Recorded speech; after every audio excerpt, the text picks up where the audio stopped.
You don't face your fears. You ride them. All right. Welcome in. It's Dumb Guy Loves Movies, and I am Mike Bassano, a dumb guy who loves movies. Thank you so much for joining me on the podcast today. We are talking about Twisters, which was just released. I saw it last night. A Wednesday night screening at the Chinese Theater in Hollywood. Absolutely spectacular. I love it there. They got a great IMAX theater, and it's pretty sweet, man. So it's directed by Lee Isaac Chang. I personally grew up in Tornado Alley in Kansas. So Twister, it's hard to explain to people here where I live in Los Angeles now. It's hard to explain to people exactly how impactful Twister really was for us on an overall standpoint. I mean, it was a big deal, man. When that first came out, Bill Paxton, Helen Hunt, my God, he kept saying, Christ! It was great. It was one of the best movies. Philip Seymour Hoffman kind of steals every scene that he's in because it's the wonder of nature, baby. Yeah. Oh, rest in peace, Philip Seymour Hoffman, one of the greatest to ever do it. So the first Twister was frankly one of my favorite movies growing up. I was maybe 8 years old when I saw it the first time. So I'm watching this movie and I'm blown away. I've seen it, I want to say ballpark 100 times. If you watch this show, you know that I watch films obsessively. I will watch something 30 times. I think I've already seen Oppenheimer 30 times. So it was a big deal for me. And I had very high expectations for Twisters. In fact, when I first heard they were going to make another Twister, I thought, no, great. They're going to screw it up. Yeah, same thing I thought with Top Gun. I was super wrong with that. And it turns out I was super wrong about Twisters too. I got very optimistic once I saw the trailer. Once I saw the trailer, I was like, okay. Looks pretty good. You know what I mean? You're afraid when they remake the movies that you love, right? And I think that's a normal reaction for people. I think that's a normal reaction for anyone that had something you grew up with that you loved so much. And you're thinking, well, they're going to remake this thing. Are they going to screw it up? Are they going to tarnish it or make fun of it or something stupid like that? No. Not only did they pay homage to Dorothy, but I'll have to say, I've only seen it once. Twisters, the new one, the 2024 one, it's a better movie. It just is. It is. Go see it. It's a better movie. It's so good. Now, there's going to be some spoilers here, but I'm going to try to do my best to kind of skirt around some of the other things. But let's start with Glenn Powell. Glenn Powell has been kind of the golden boy of the summer a little bit. Hitman was awesome on Netflix. If you didn't see that, that was great. And he was great in it. Now he has a number of things that he's been in this year. I'm trying to think of the other thing. Anyone But You. That was a fun movie. I really enjoyed that. As far as rom-coms go, come on, get out of town. You have any idea how hard it is? Like how excruciating it has to be to make a great rom-com in 2024? We've seen everything. TikTok. The world as it stands. You have any idea how hard it is to create a film, a romantic comedy today where people like aren't even having romances anymore? It's wild, dude. Glenn Powell having a great year. And you know, I've seen a lot of hate for him. I've seen a lot of people be like, I don't like him. I think I think part of it is that people just see his jawline and are automatically like, dude, screw this guy, which is ridiculous. But that's the world we live in. And frankly, the Glenn Powell hatred, it's not as ridiculous as the rest of the world, right? In the grand scheme of things, I find it a little ridiculous. However, I'll say this to you, Glenn Powell hater. Look right in my eyes. Go see Twisters. Because even if you don't like Glenn Powell, you get to watch Kiernan Shipka just crush him for the whole first and most of the second act. Just absolute evisceration of his character, Tyler. And I'll tell you this, man. I thought their dynamic was great. I thought Kiernan did an incredible job carrying this film. I know Glenn Powell's the big name. He's the one that everyone's talking about, and for good reason. He's an amazing actor and seems to have stardom written all over him. Kiernan was the anchor of the film, and she carried that thing the whole way through in a way that I think needs to be commended. I mean, as far as someone being able to carry an epic, right? This is a big epic for Kiernan Shipka, for anybody. But to carry that big epic the whole way through solidly, have character growth, maintain that baseline as well, it's impressive. I really enjoyed what she did, and I think she was a major reason why the movie was great. And obviously Glenn Powell being Glenn Powell, man. He's the tornado wrangler, which, hey, had to break out my cowboy hat.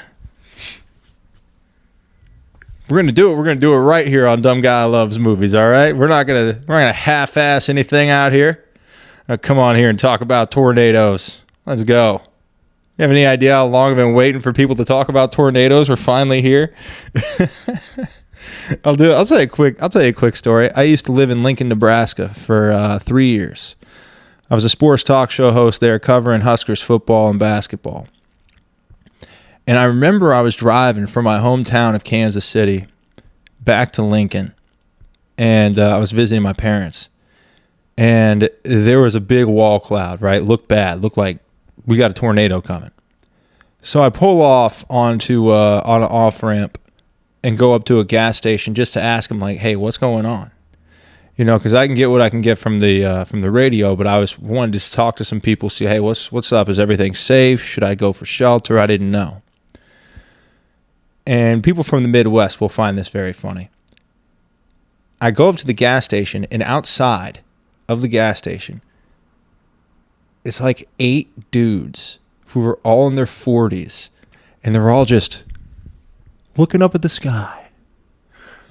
Because every dad in the Midwest knows exactly what I'm talking about. You wait for the time where you can be a dad in the Midwest. And when there's severe weather, you just go out and you look at those clouds. It doesn't matter if you've had zero meteorological training. It doesn't matter if you've ever even seen a tornado. You're looking at those clouds and you're thinking, what's that thing going to do? What is it? So the movie's very true in that way, right? Because you have, they're looking at the wind, looking at the clouds, all that stuff. That's just like a normal dude in his 40s or 50s living in the Midwest. That's, kidding me? That's what we do there. You got to look at the clouds, man. It is true, though. Growing up in Tornado Alley, you do, after an amount of time, you can read clouds pretty well. Obviously not as well as people who are well-trained and everything else, but you're not a novice if you've lived your whole life in Tornado Alley. And, yeah, I guess that's not all of the Midwest, but it's definitely Nebraska. Anyway, back to the movie itself and the performances that were really awesome, man. I enjoyed Glenn and Kiernan, but also Anthony Ramos as Javi. We saw great growth from him. I thought he did such a good job. Like the whole movie, I was like, these guys, like everyone's doing so well and they're having so much fun. And that's like, you can feel that through the screen when people are having a lot of fun making a film. And you could feel that. You feel everybody's having fun. I thought Javi as sort of this character that, you know, you come in, you think he's a really good guy, and then, you know, is he really? And maybe he is, and I don't want to spoil anything, but he's that character where you're not really sure for most of the movie, like what team is he on? Is he on our team or is he on the other team with David Cornsweet?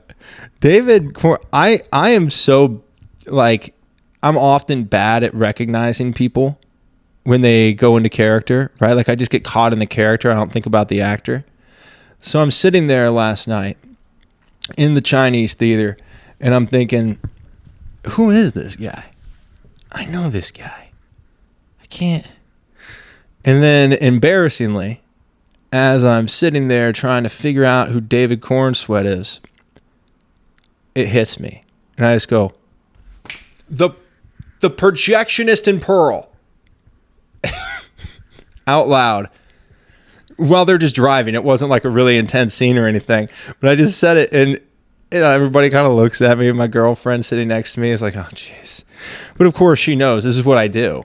Like, this happens when we're at home. Like, I'm at home just watching a movie. I'm like, yeah, this is... I'm always doing that. Always just coming up with random things like, he was in this, she was in that. That's part of my enjoyment. But I thought David Cornsweet was also incredible. He was kind of like reminiscent of the bad guy in the first one. That sort of felt like a bit of an homage to him. MIT guy, really corporate and all that stuff. He felt sort of like that character, and I really enjoyed watching him, man. David Cornsweet. I think he's new Superman, right? Yeah. Listen, I love Henry Cavill. I do. And I was very, very upset when Henry Cavill was when he was moved on from by James Gunn in DC. But I will say I think David's going to do a phenomenal job. I'm very excited to see what he does with Superman, because everything I've seen him in to this point, he's knocked out of the park. So he deserves a shot, right? I think for audience members as a whole, he deserves a shot. Give him his chance. We're all over it, baby. All right. And also the Scene Stealer. Oh, my God, the Scene Stealer. Maura Tierney. What a beast. God, from Liar Liar to the Iron Claw, she has been working consistently and crushing. She was in Rust too, right? God dang, man. She's just, and she's so good. My God, she's so good. She stole every scene she was in Twisters. Every scene, comedic timing, ability to play that character, the connection with Kiernan, everything that she did, Tierney knocked it out of the park. That was so much fun to watch. And this is a movie where there's so much action and so much movement, but during the scenes where there's not as much action, and more, she got a chance to be in those scenes where there wasn't a lot of action, it was a lot of sit and talk, right? She kept those scenes feeling just as intense and just as engaging as the action scenes. That's a special person, man. I'm very happy to see her not only working consistently for so long, but doing so well for so long. To take over that role and just, again, not a huge role, but man, did she crush it. Another guy with a role that wasn't as big, but he crushed it. Brandon Perea played Boone. He was in the OA, right? It was awesome. He was kind of the Philip Seymour Hoffman character. You know what I mean? You have to have the zany, funny guy that can't take anything too seriously, having a good old time. That was him, man. And he was a blast to watch. So I can't stress enough. Go out, see this movie, see Twisters, go to the theater. It's worth it. Go to IMAX. It's super worth it. Thank you so much for joining me on this journey. I'm Michael Bassano. This has been Dumb Guy Loves Movies, because I am a dumb guy who loves movies. Twisters in theaters. Go see it.